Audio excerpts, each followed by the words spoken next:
نبی کریم علیہ السلام نے فرمایا، بخاری مسلم ہے، فرمایا 7 ہلاک کرنے والی چیزوں سے بچنا، اگر ان میں تم چلے گئے تو ہلاک ہو جاؤ گے۔ 7 چیزیں ہیں جو تمہیں ہلاک کر دیں۔ یا رسول اللہ صلی اللہ علیہ وسلم وہ کون کون سی؟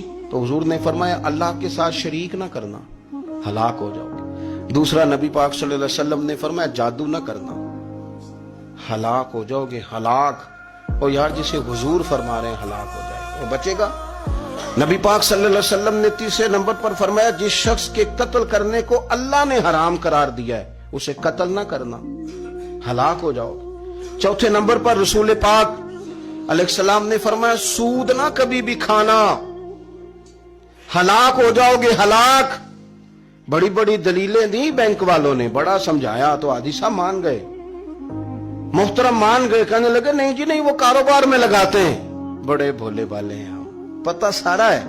اور دیکھو سب کاموں کے باوجود مستقل بینکوں میں پیسے اس اکاؤنٹ میں رکھے ہوئے ہیں جہاں سے مستقل سود آتا ہے۔ حضور نے فرمایا نہ کرنا یہ کام۔ تو کہتے میں سود پہ پیسے لے کے کاروبار چمکاؤں گا، تیرے نبی پاک نے تو فرمایا تو ہلاک ہو جائے گا۔ تو کہتا میں میل لگاؤں گا، حضور نے تو فرمایا ہلاکت ہے۔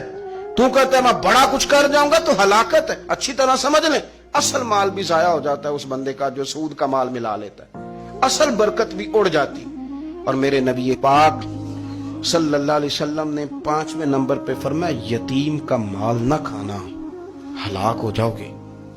اور پھر 6 نمبر پر نبی پاک علیہ السلام نے فرمایا کفر سے جہاد ہو رہا ہو تو کبھی پیٹ پھیر کے بھاگنا نہ، ہلاک ہو جاؤ گے۔ اور 7ویں نمبر پر اللہ کے رسول نے فرمایا بے قصور اور بے گناہ عورت پر تہمت نہ لگانا، بلا وجہ بہو کے کھاتے نہ کچھ ڈال دے۔ یہ 7 وہ چیزیں ہیں جو ہلاک کر دیں۔